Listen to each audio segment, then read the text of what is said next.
Right. Assalamualaikum. Good morning, everyone.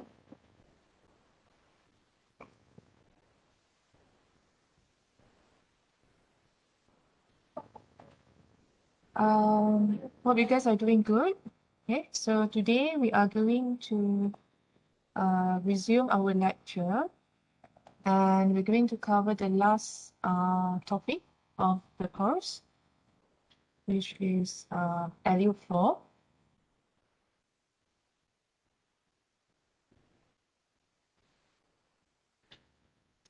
You guys hear me? Doctor. Yes, Doctor. Right, thanks. Okay, thank you. Okay, so I hope you have covered LU3 on your own, yeah? So any question on that, please let me know.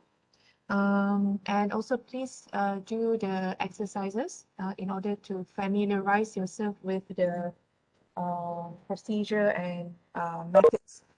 So in LU4, we're going to cover experimental design. So this is a very short topic. Okay, maybe I can just cover in 1 hour today, inshallah. So in this topic, it's more to understanding the concepts. Not too much. There's no calculation for this, but you have to understand. And some of the things we have covered previously, but it's just that in this topic, we are going to focus on sort of like how those things are termed. What are them? Okay, like for example, the concepts of Anova. What is that actually in from experimental design point of view? Okay, so as the title implies, experimental design, it is concerned with how you design the experiment. Okay, so it means that in doing scientific research, we are doing experiments a lot, right? And there are so many types of experiments depending on your field. And before we start any experiment, it's very important to design the experiment, right? So there is a thing of designing the experiment. So the reason is because experiment is, I mean, any scientific experiment is, it takes time. It takes energy to do it. Not just energy, time, and also money. Because when you do any experiment, you will use lots of things, chemicals, the energy, the electricity, the water supply, the resources. Let's say you are going to take samples in certain areas. You have to go to certain places, and it takes a lot of things to do that. So without any good design, if let's say you just do any experiment blindly without any planning, without any design, okay, so it might cost you at the end, because it might, like your experiments might not be working well. So at the end, you have to repeat again, and it's such a mess. So that's why we need to know how to design the experiment and the importance of it. Okay. So we cover this in statistics, because statistics, as I mentioned many times in this course, is a tool for you to do your science, to carry out your science, for you to analyze your science. So in statistics, we teach you how to see or how to design your experiments. What are the things that you need to know about designing an experiment? Okay, so I just want to share this comic strip. Okay. Yeah, so it's all about like this person is Googling in finding things. But just to highlight here is the research is more than just Googling. You cannot just say that you can always Google whenever you are, you want to know something, but it's more than that. Okay, it is the plan is more than just like testing here and there. So you need to have a proper plan. You need to know more things. You need to understand the right concepts in research. How you want to do the research. Research is related to experiment. Experiment is just one single word. So research consisting of many experiments. Okay. So that's why it's very important to know how to design each of that work or each of the experiment, because all the experiments will make up the research. Okay, so good experiments will create a good research results and outputs. So you want to get the outputs at the end. So that's why it's very important to make sure that every step is taken care of. Okay, so what is experimental design?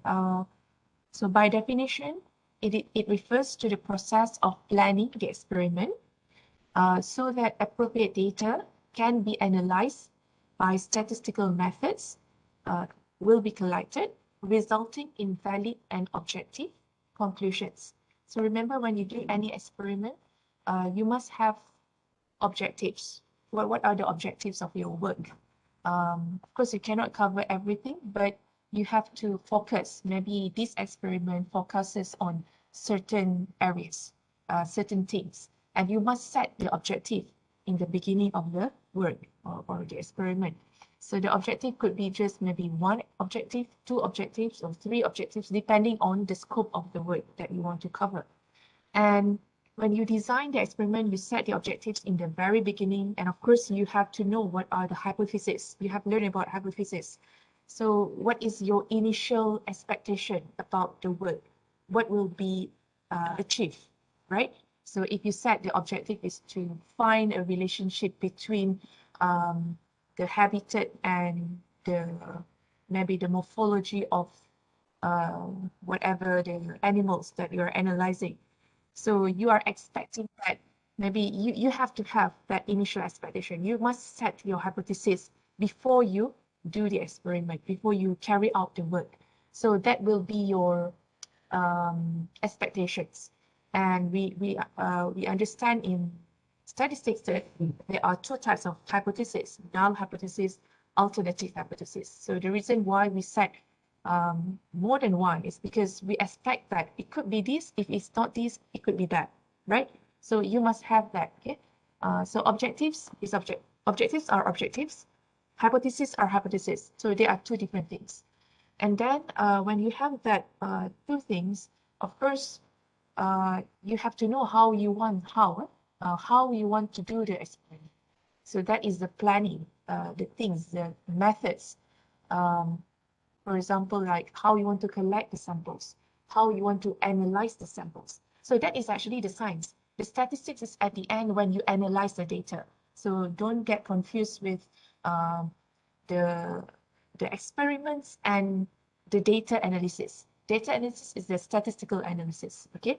The experiment, it depends on your field. If you're in zoology, your experiment is maybe more about animals. If you're in plant science, you are dealing with plants or plant culture, things like that. If you're in biotechnology, you are dealing with things related to biotech. So that is the science. But after you have the data, then you have the data, and then that is where the statistical analysis come into place. Okay, come into play. So yeah, as I said, the statistics is a tool. Okay, but how you plan the experiment, it depends on the suitability of your work. Okay, you cannot say that in zoology the methods will be the same as in plant science or in aquatic science. So it depends on your work. Okay, that one I cannot comment much, but in general, you have to know that you have to plan. Yeah? Plan in terms of maybe the sample, how many samples you want to collect, how many areas you want to cover, and what are the things that you want to analyze. Okay, the variable, things like that. Okay. So why you need to plan the experiment is because you want to achieve your objective at the end, isn't it? You want to make sure that the objectives that you set in the beginning of your experiment will be achieved. So if it is not achieved, then it means there's something wrong. I mean, not to say something wrong, but you must it must be tally with what you want to get. Yeah? The how should be tally with what you want to get. Okay, because you want to get the conclusions at the end. So that is the ultimate target in any experiment. So that's why planning is very important. Okay. Preliminary. Okay, three categories of, I think this one is three categories of research: preliminary research, critical research, demonstration research. Okay, just for your information. Okay, so when we design an experiment, so this is the general model of a process or system. You must know what is your work or the process that you are dealing. I mean, the content of, I mean, what kind of science you are investigating. Okay, that is the process. So when we talk about process, there must be inputs and output. Okay, inputs are those things that you want to maybe sample. Okay, the inputs, because that would be the thing that you are analyzing for your process. So there must be inputs, and of course there must be outputs. Outputs are the results. Okay, the results that you want to get. Right? For example, inputs, you are analyzing different maybe butterfly from different areas, right? And then let's say area 1, you take samples about maybe 50 butterfly, something like that. Or area 2, another 40, and area 3 around 45. So that are the inputs, because you want to have the results, you want to carry out the analysis, you must have the inputs. Okay, so the inputs are the things that become the subject of your experiment. So when you have the inputs, there must be outputs. Outputs are the results. Okay, so what you got from the measurement, for example, what you got from the analysis, the comparative analysis from, let's say, the butterfly from area 1, area 2, area 3. What are the results? So those are the outputs. And how you want to make sure what kind of outputs that you're analyzing, it depends on your objective. If maybe you are looking at the morphology, so that is the outputs, the characteristics, the morphological characteristics. So outputs are basically the results. And then we also have factors, and there are two types of factors: controllable factors and uncontrollable factors. So factors are something that is that determine your process. For example, you have the inputs just now, the butterfly, the things, the subject. But what kind of things that you want to investigate? Maybe you set the factor. You want to measure the diameter of the head, or like you set the things that you want to measure. That is the factor. So that will determine specifically your concern about the experiment. And of course, you cannot cover everything, like insects. So if you see like an insect, there are so many parts of insects, right? Maybe for this experiment, you are targeting, I'm not really an expert in zoology, maybe the head or maybe the legs, something like that. Okay, so those are the factors that you want to look at. Okay, so that is the factor. Okay, so what are the uncontrollable factors? Uncontrollable factors, maybe it could be something that you cannot control. For example, when you sample the butterfly, okay, maybe you sample on different days. Every one you sample on maybe day 1, like that. Or area 2, you sample on day 3, right? And area 3 on day 5, something like that, or during your trip. So things that you cannot control are maybe like the weather during the sample collection. So you cannot, it's very hard to control, isn't it? We cannot say that we cannot really like maybe the change of the temperature. Maybe the temperature is on day 3 is slightly hotter than day 1. So things like that we cannot control. So but you should acknowledge that in your experiment. Yep. So you must mention somehow in your report, maybe there are a few uncontrollable factors, maybe the weather, the temperature, or maybe the the area or the redness, things like that. Okay, it depends on the process. So, but they are uncontrollable factors, and we have to define it. At least maybe you identify one or two. Okay, so that is important because at the end, when we have the results, we can relate it, and maybe we can consider that in our interpretation of the results. Okay, so the factors, they are controllable and uncontrollable. So they are inputs, they are outputs, and the whole system in the middle is the process. Okay, so this is the general model of a process or a system, or actually of an experiment. Okay. So I think I have mentioned about all of this. I have given an example as well. All right, so if let's say in other examples, for example, okay, this is our other example. Maybe if let's say we have factors, okay, let's say we want to, a very common or simple example, right? If let's say we want to bake a cake, yeah?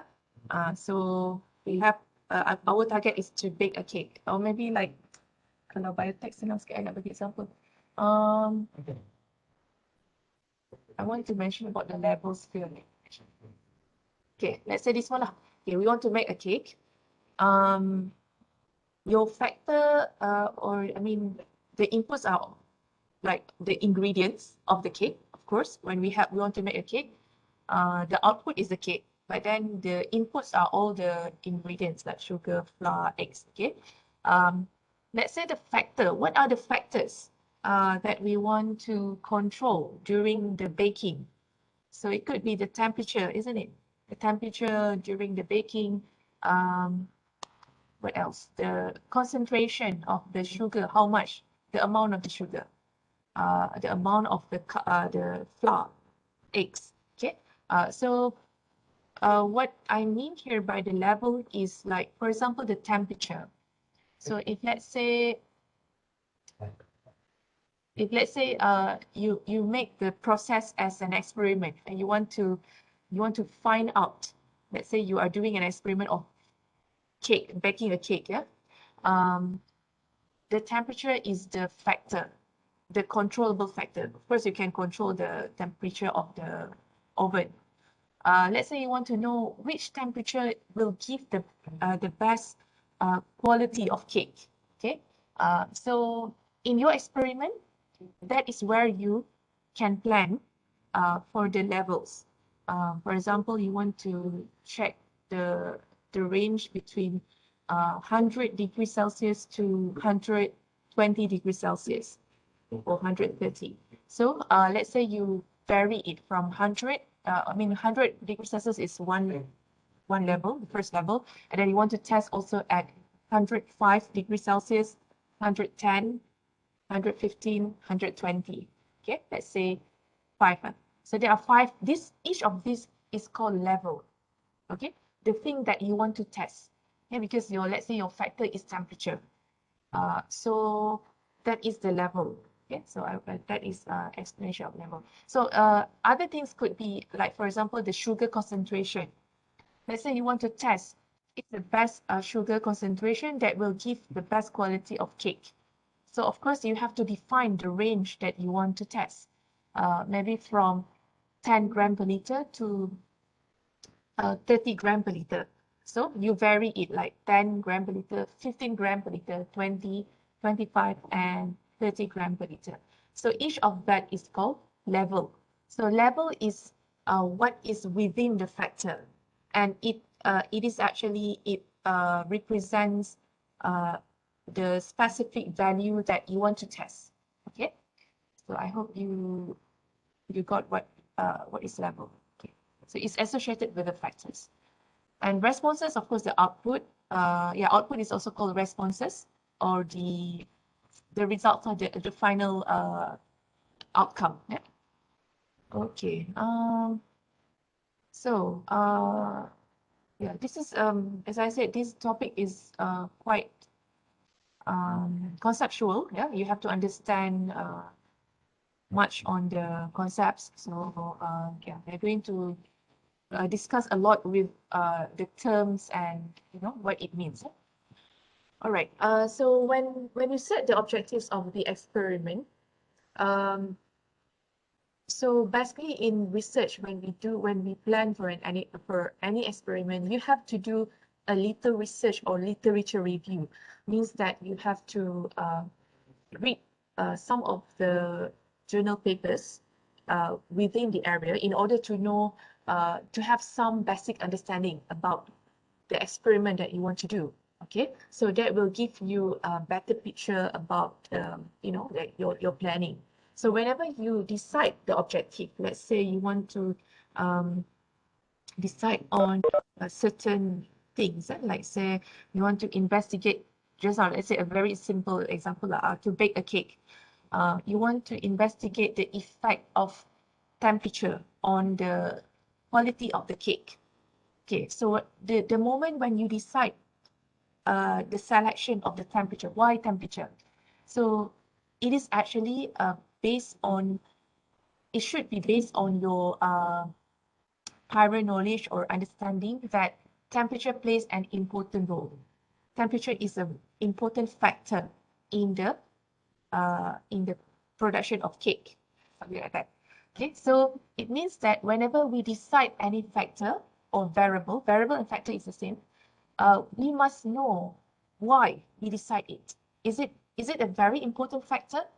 Yeah, is it a very important factor? So meaning to say that it will determine whether your experiment is something that is worth to do.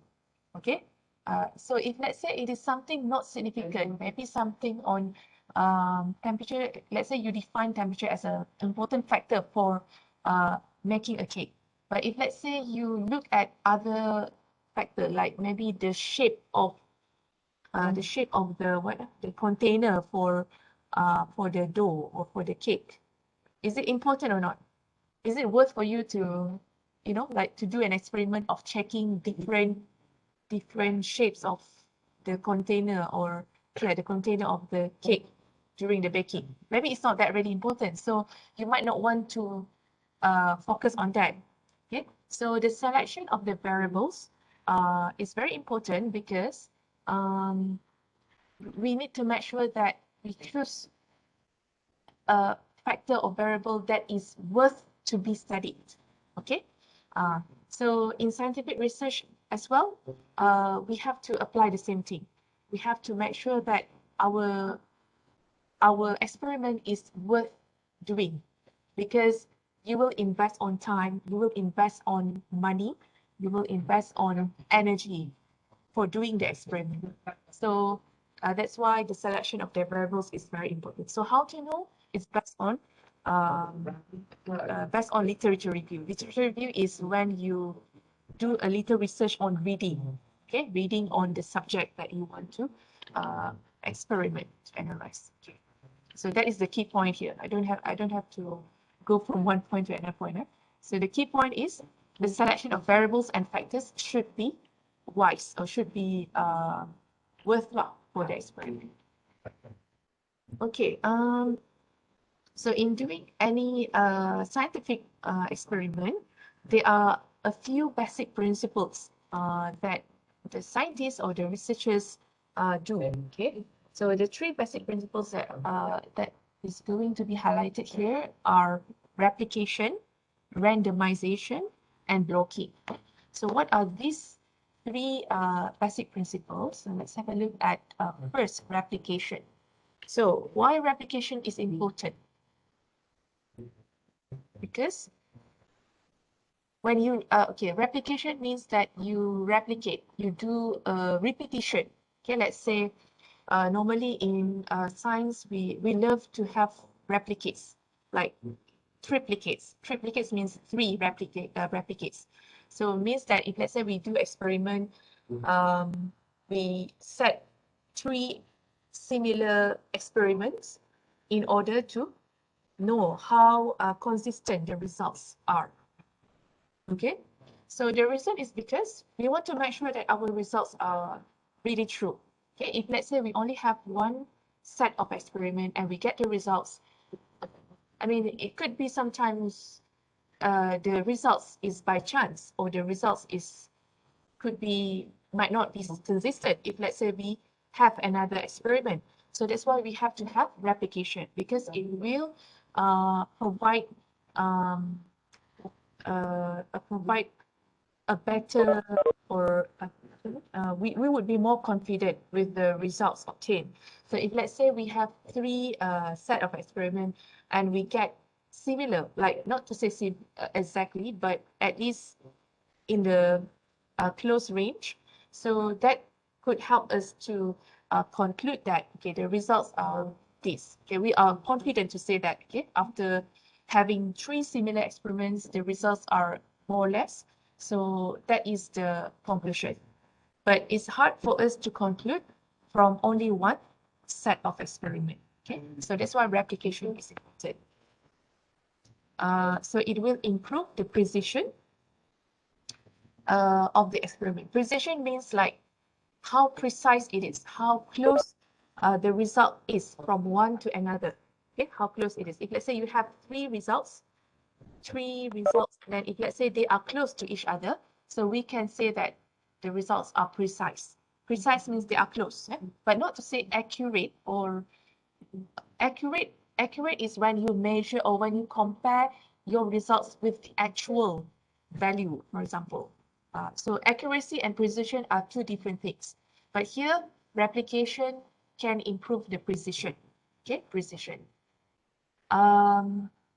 Increase the scope of inference by selection, appropriate. Okay, right, and control of the error variance. Okay, so whenever we have the replication, we can reduce the error. Means that yeah, if, let's say, we have more results, right? For example, more results.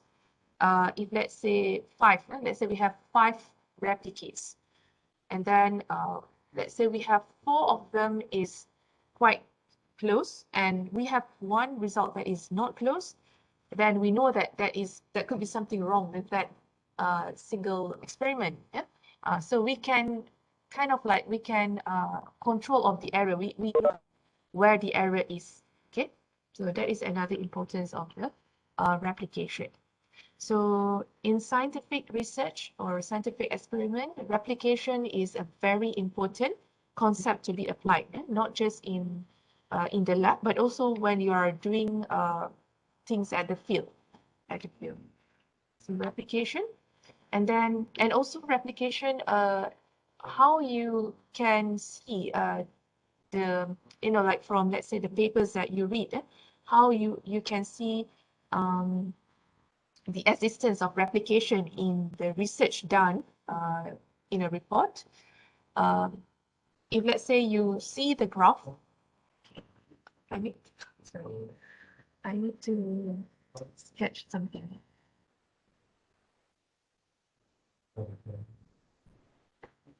If you see the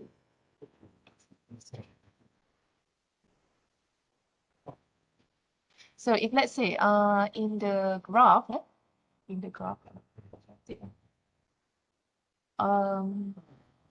error, let's say you have the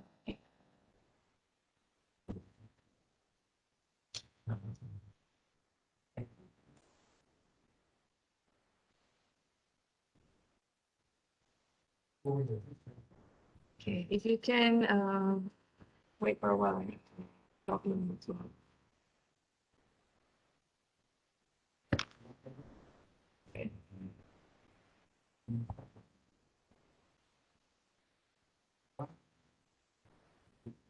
So I nak sketch tapi I nak masuk I punya iPad ko dan.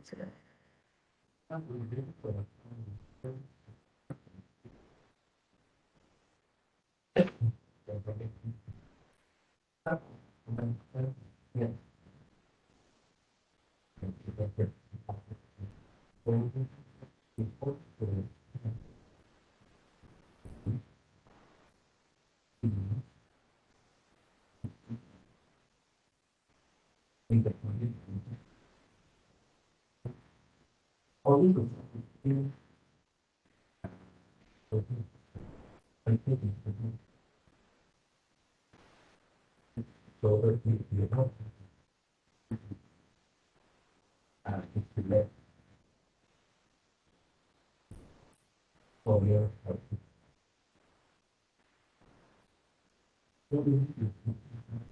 on, eh?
Sekejap, eh.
Okay.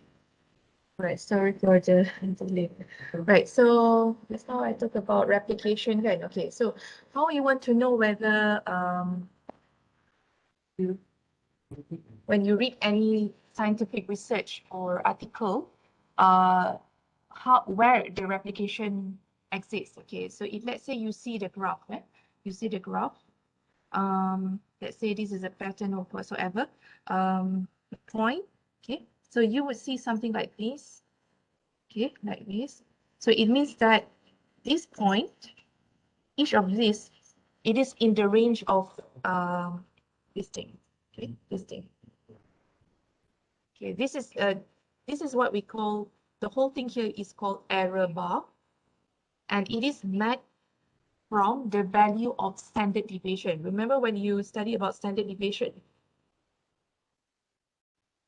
Okay, so standard deviation is when you have, let's say, reading, kan, let's say replicate 1, 2, and 3. So this is the value of all these 3 values, and you would be able actually to find what's the standard deviation of these 3 values, which means that how much it varies from the mean value. Of course, this one, when say replicate, you must have the mean value, and this one is actually you would have this. Sorry, this would have one single value of standard deviation, which actually measure the deviation of the replicates. Okay, and when you plot into the graph, it is transformed into what we call error bar. And from here, we know that, let's say any researcher who produced these results, they have done the replication, okay, because of they have this deviation or range values, which is resulted from the range of the replicates.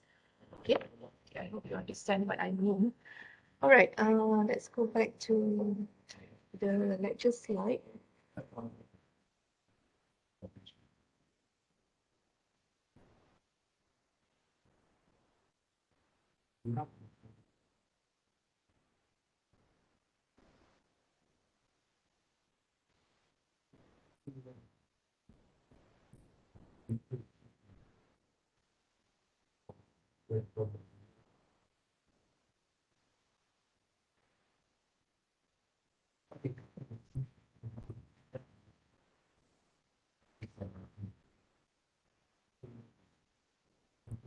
Right, so that is replication. Okay, so the second concept is randomization. Okay, randomization is a very important concept as well in research. Okay, so the reason is because it is important for reducing bias. Okay, so for example, if let's say you want to collect data from Malaysia, okay, Malaysia, so when you know that um, your scope is Malaysia, so from there you start planning. Okay, Malaysia consists of what? So you must have information about it. Malaysia has several states, right? How many states? 14? 14 states, for example. And if let's say you want to collect maybe the reading habits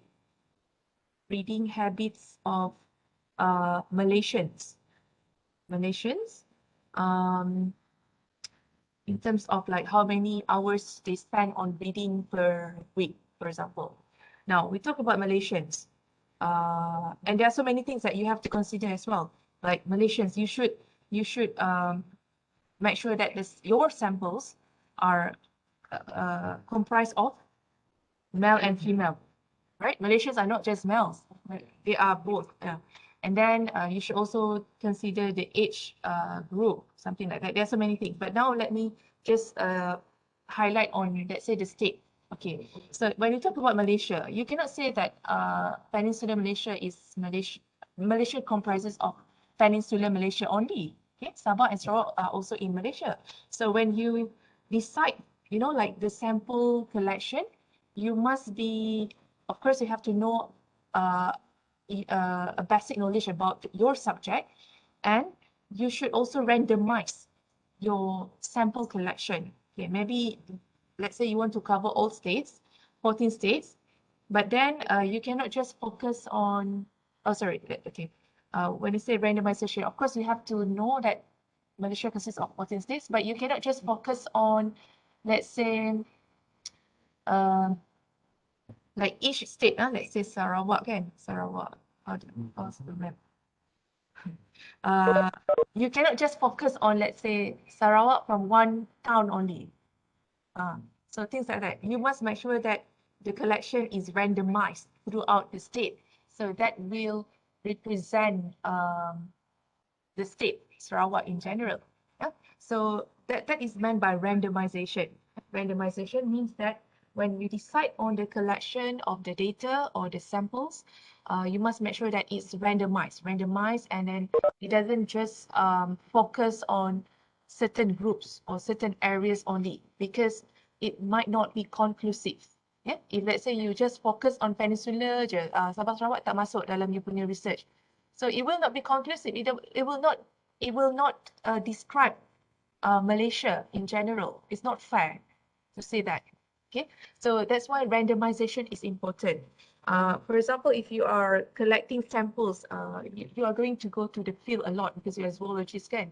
So if let's say you go to the field and then you want to cover let's say bats. You are studying about bats in Sarawak. So when you say in Sarawak, you should randomize your data collection. It's not just in southern Sarawak or northern Sarawak. So you should cover the whole parts Okay, so that will be, I mean, how you do that is, it depends on Nila. You have to randomize like maybe every district, or within district there must be like not just one place, so things like that. Okay, so randomization is also important, apart from replication, for reducing bias. Okay, because we do not want the results at the end is not describing, it's not conclusive. Okay, so we want the results to be conclusive, so that's why randomization is important. The third one is blocking. Okay, blocking is, I think we have talked about blocking in Anova. Blocking is when you introduce like something that could define better your subject of interest. For example, if let's say you study about the different students from different faculty. Okay, so when you just like say that, okay, you want to compare the performance of statistics of students from faculty of engineering, faculty of science, faculty of economy. So that is just like one way ANOVA, right? So when you introduce blocks, maybe you want to compare the performance of students from different faculties based on year of study. So that year of study is the block. So it means that you introduce the block. So it will make your data more specific. Okay, that is blocking. And yeah, blocking, you introduce the blocking depending on the suitability of your work. Okay, but is a concept that you have to know exists in planning of the experimental planning. Okay, so these three concepts, sometimes they are normally the replication is always a must. Blocking could be sometimes optional. Okay, but to say that all of these three concepts, they are applied simultaneously. Okay, they are applied simultaneously. It's not just they are applied. You just choose replication, but you don't choose randomization blocking. No, but you have to, of course, you have to know your research and you have to see how suitable it is. So to say that these three concepts or principles can be applied simultaneously. Guidelines for designing experiment. So here are some guidelines or outlines of the procedure. Of course, the first one is have to know what is the problem. So the experiment or the work, it comes after you have identified something is lacking. Okay, maybe when you do the literature review, when you read the articles, you found out that there is no report yet on the morphology of certain species of animal, right? So that is the problem. That is the area that is still lacking. So that is the first thing that you have to identify in any research work. Okay, recognition and statement of the problem. And then when you know that that is the one that you want to study, of course, you have to decide on the factors and levels. And levels are associated with factors. Factors is the variable. Factors, variables are the same. And of course, you have to know when we talk about levels, levels is something to do with, how many values that you want to test. And you have to also know the range. Yeah, you cannot cover all the range. Like just now when I say about the temperature, you have to define the temperature. Like if you want to study from 100 to 130 degrees Celsius, you cannot cover from 0 degrees to 500 degrees. And at the same time, it's not, it doesn't make sense. So the range should be selected based on the suitability of your work. And another reason is why we have to be selective of the range is because we cannot cover everything in our experiment because of the limitation. So many limitations, the time, energy, the cost. So we have to be selective in deciding the range. How many factors to be controlled at desired values, how they are measured. Okay? So factors, there could be one factor in one experiment, could be more than 2 factors, could be 3, depends on your work. Okay. Selection of the response variable. Response variable is the output. The output. So it means that whenever you do the experiment, what are the things that you want to measure that will determine your output? Okay. And of course, you cannot get everything. Again, we have to be selective in what we measure. Okay. The choice of experimental design. Okay, the things that is related to your inputs, like for example, the sample size, how many samples that you want to have, and in each sample, what is the size number? What is the number of replicates? 3 is a good number in the lab normally.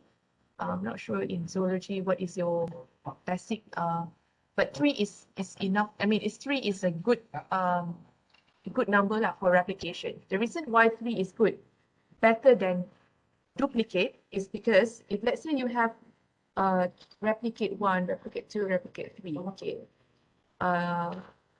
If let's say the result 1 and result 2 are quite close, but 3 is, let's say whatever, diameter lah contohnya, 8.1, replicate 1. Then this one is 8.3, quite close lah. But suddenly your replicate 3, you got like maybe 4.5. So there must be something wrong with it, right? But if you don't have time to do extra, you can just actually consider these two. And because of you do 3 replicates, so you have the opportunity to have this this kind of results. I mean, you can see that the variation within the 3 results. But what happens if let's say you only have 2 replicates? Replicate 1, let's say you got 8.1, and then replicate 2, suddenly it's 4.1. So from there, you do not know actually which one is correct. Is it 8.1 or 4.1? So at the end, you have to do another one with replicate 3, replicate 4 in order to make sure which is actually the right value. Okay, so that's why I would say for my field, I would prefer to have 3 replicates because it will save you lots of time. So if let's say you do the first 2 things, replicate 1, replicate 2, and suddenly you got this kind of results, and you have to repeat again. So why not you just add 1 more replicate, and then it will save you lots of hassles. So that's the reason why I say that having 3 replicates is quite safe rather than just 2. Okay. Yeah, so that is the number of replicates. The choice of experimental design, you should also know how to, you know, the things related to your experiment. Yeah, determination of whether or not blocking. Blocking is not compulsory, but it depends on the needs of the experiment. Sometimes you might need blocking, sometimes you might not. So you have to know how your experiment is. Okay. Performing the experiment, of course, you have to perform it to know how it works, the things, the execution of the experiment. So once you have the data, once you carry out the experiment, you have the data. So that is where you analyze the data. So this is actually the statistical analysis. Where you apply all the tests that we have studied, like maybe Anova, things like that, all the tests that we have covered in LU2 and LU3.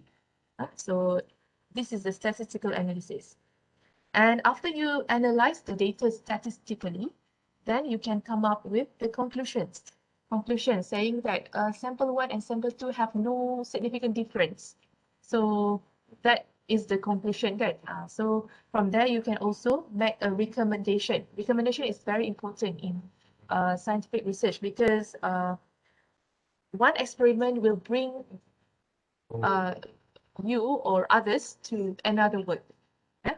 So there is no end point of research. So recommendation is made based on the conclusion. So that's why conclusion is important, and conclusion is based on the statistical analysis. So here you can see that why statistics is very important. Without data analysis, we actually have no idea about step 1 to step 5. Yeah? So here is the step 6. You can see that how statistics is important in science or in research in general. Okay, so that is the guidelines. Yang lain tu, I think ada juga yang I dah repeat dah kot. Experimentation, summary.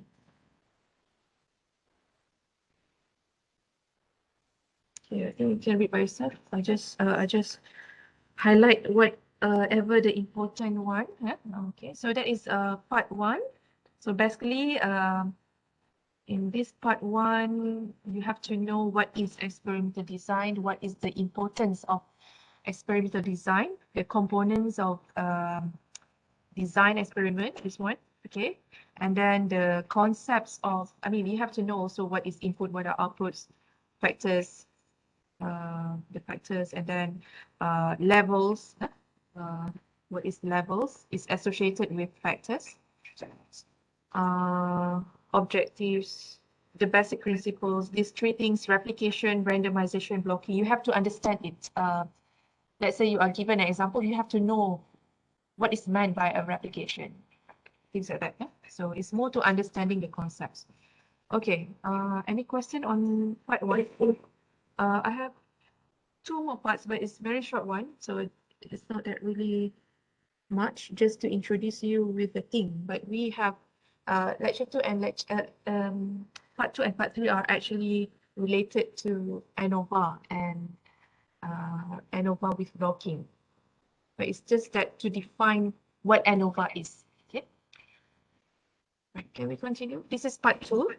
Part 2 is concerned with completely randomized design. Okay, this is just to introduce you what is meant by completely randomized design. Okay, but we have actually covered this. This is Anova. One-way Anova is an example of completely randomized design.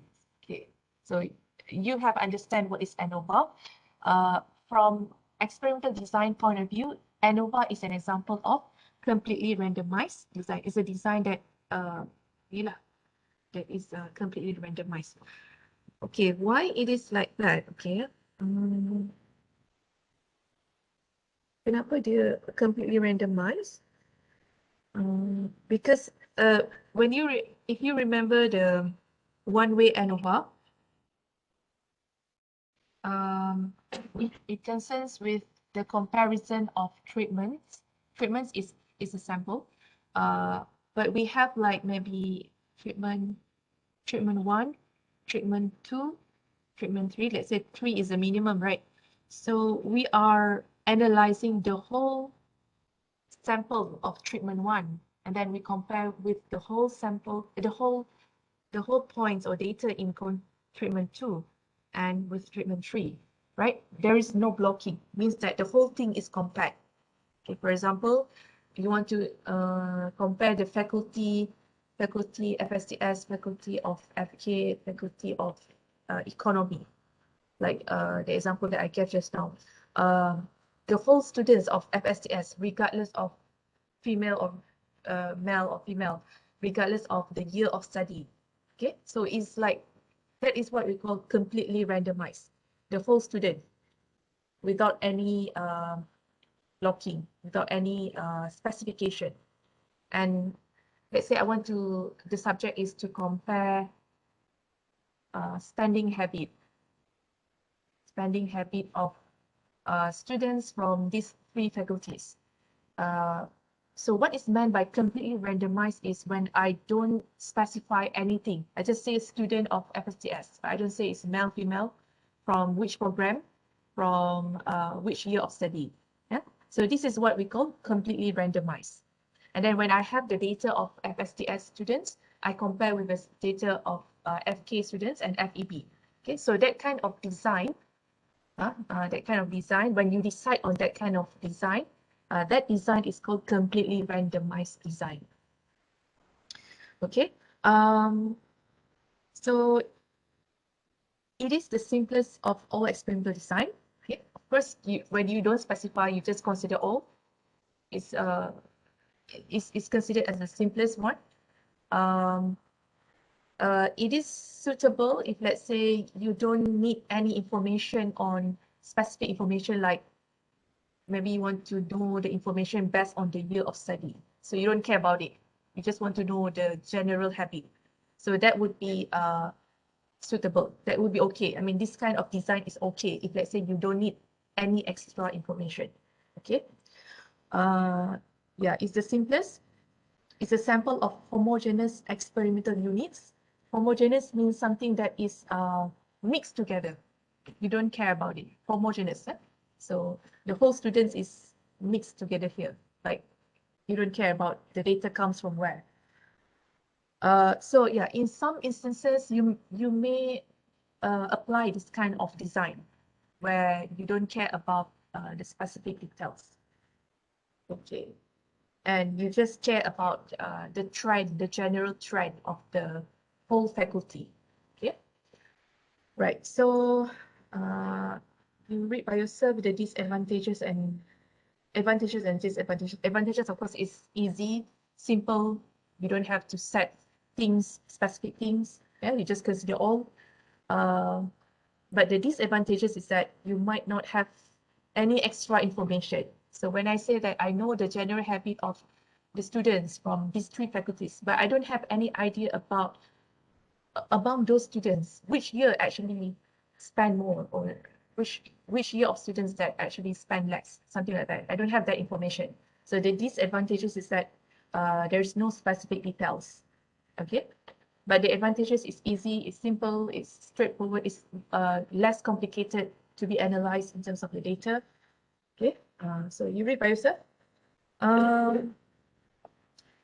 Ni tak ada apa sebenarnya. This is just actually to relate Anova tu dengan completely randomized design. So okay, this is important. So whenever you have the data just now, kan, let's say you have the data, yeah, forgot to mention. So when we say one-way ANOVA, we are analyzing one factor, isn't it? So let's say here, this is the factor. This is the factor. Means that this is the things that we want to focus on, the factor. And one-way ANOVA, remember, there's only one factor. You don't care about other things. You just, let's say this one, spending habit, that's it, among different treatments. So whenever we have the data, this is an extra thing, you can actually generate a model. A model means an equation.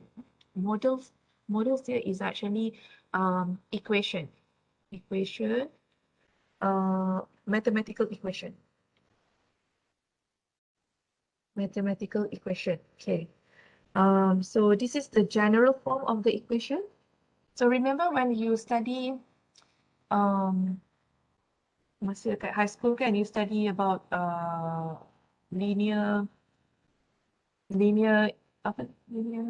equation juga. Y equal to mx plus c.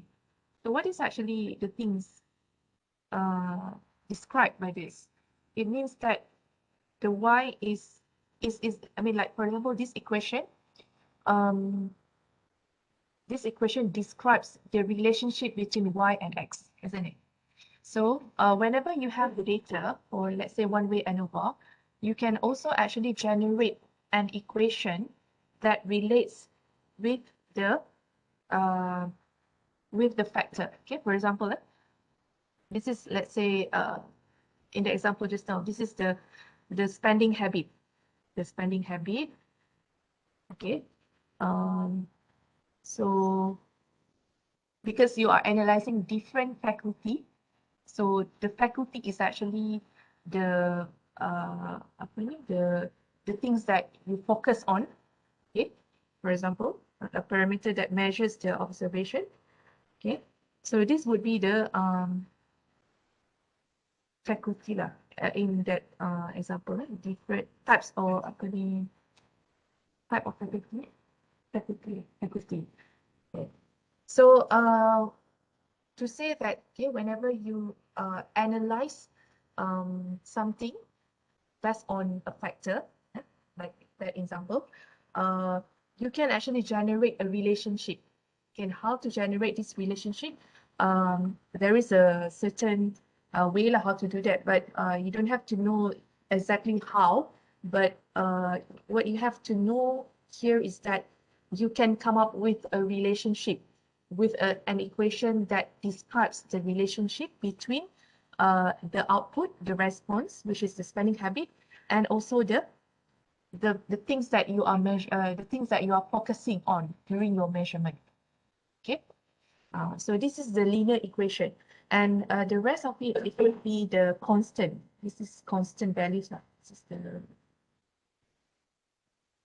constant value. So the same thing like here. For example, this is a constant, right? And but the two things that are related is the y and x, the y and the x. Okay. So there is a similarity between these two things. Okay. So that's the things that you have to know.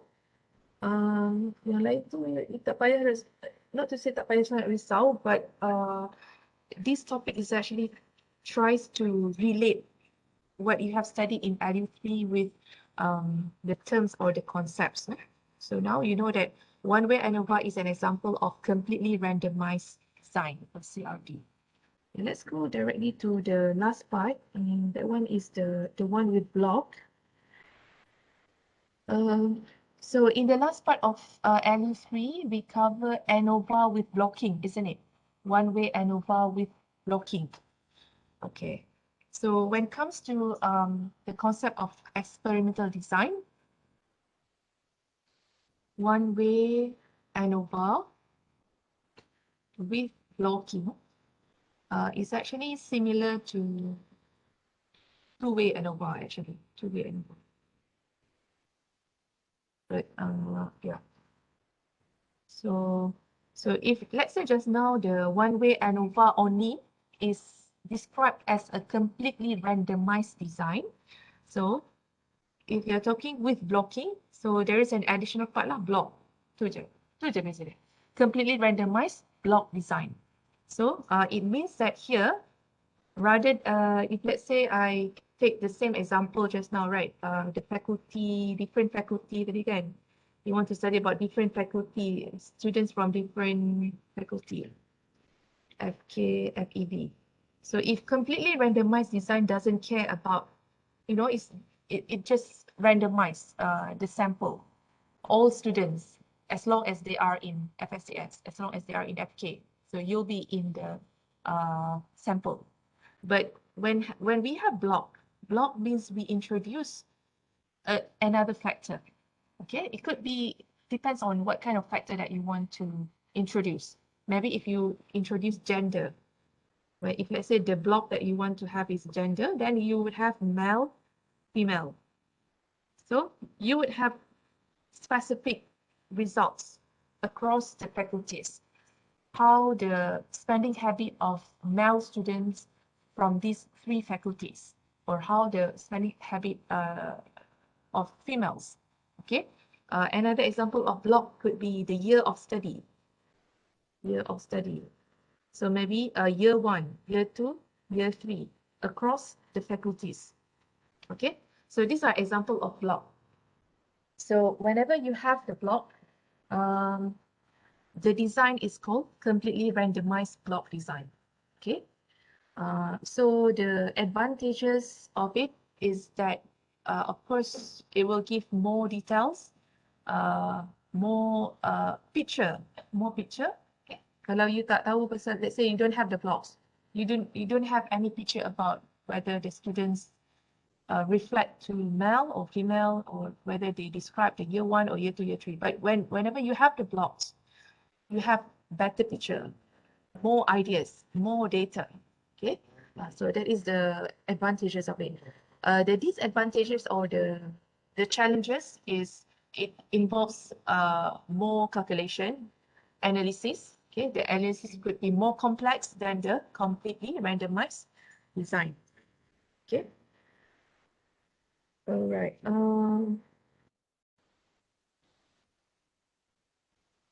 So like for example, just now when we talk about why this term exists here, randomized.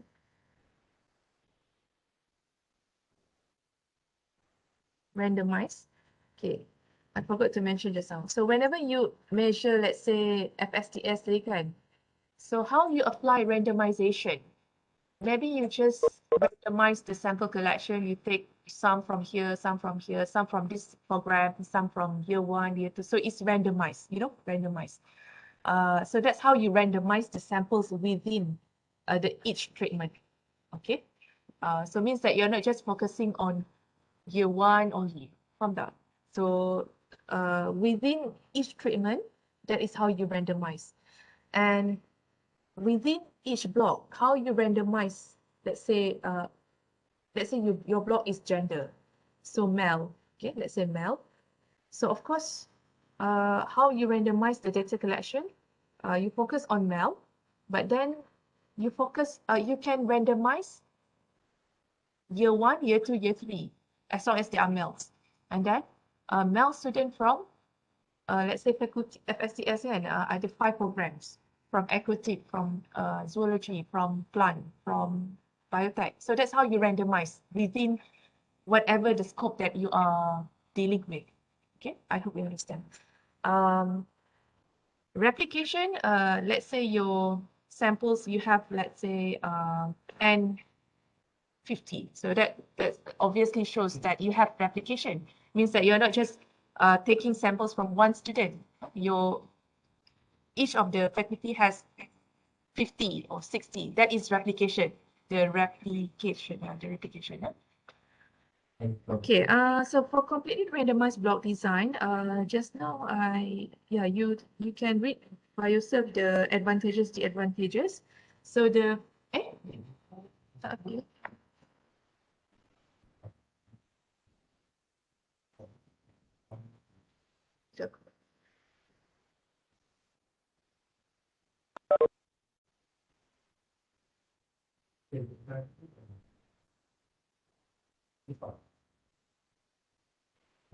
Okay, so the next important part is the linear model. Okay, so just now if you have the completely randomized design, you only have the relationship between Y and T. But now because of you have the block, you should also consider the effect of the block. Okay, so contoh je lah. Just to introduce that there are block effect. T is the treatment, B is the block. So that is the only difference between CRD and CRBD, okay, because of the block. Okay. So the rest of this, I don't think that's you can go through by yourself, okay. But to be honest, you'll be asked about the concepts, like it's not about the calculation for this for this last and.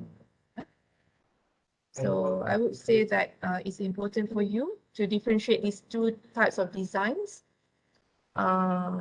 advantages, disadvantages, and you have actually covered that. I mean, you have known Anova previously, so you relate with these concepts. Tu je. Okay, I think that's it for LU4. It's not that really a long LU. Okay, any questions?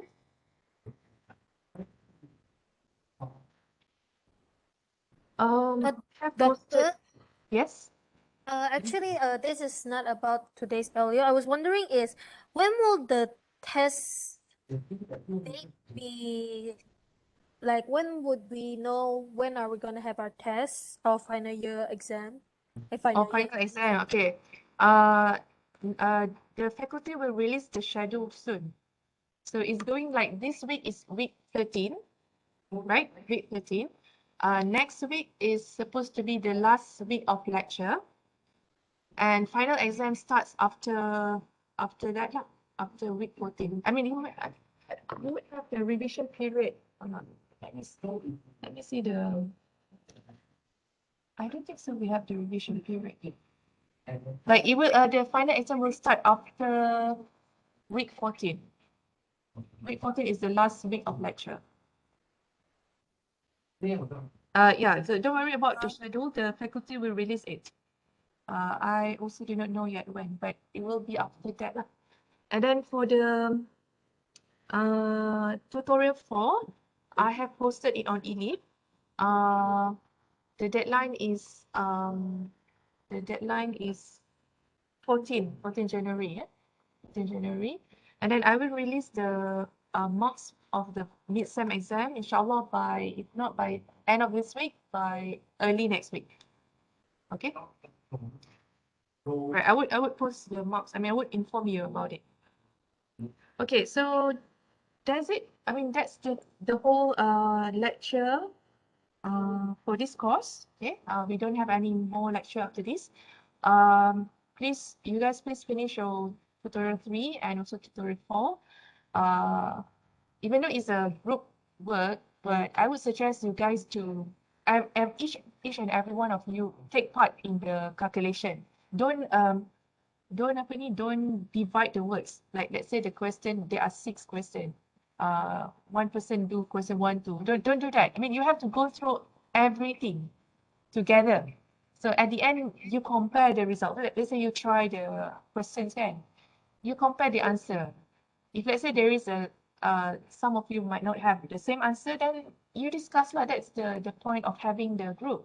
Okay, so you discuss the answer, but everyone in the group should know how to do that, because you will have to benefit from it for your final exam. So you cannot ask your friends to answer this and then you answer that. Okay, so you should know everything as well. Okay, so itulah, that's the point of the group discussion, the group. Okay, right. So yeah, anything else? No, doctor. Okay, if you want to meet me personally, virtually, okay, you can just let me know by email and then can have a meeting. Okay, you want to discuss something, especially after I release the mid-sem results later. Okay, right. So just to say that I'm open for discussion if you email me lah, if you want to have a personal meeting. All right, so if there's nothing more, then that's the end of today's session. Thank you for your attention. Then yeah, so yeah, I'll post the recorded lecture after this.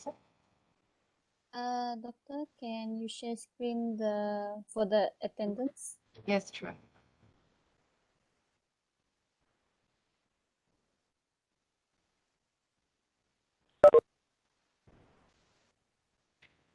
And the carry marks will be released next week, inshallah.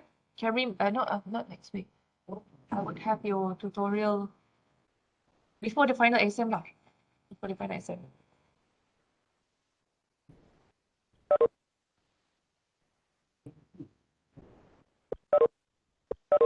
Okay, so yeah, if you have scan, you can leave. Yeah, thank you for your attention and attendance.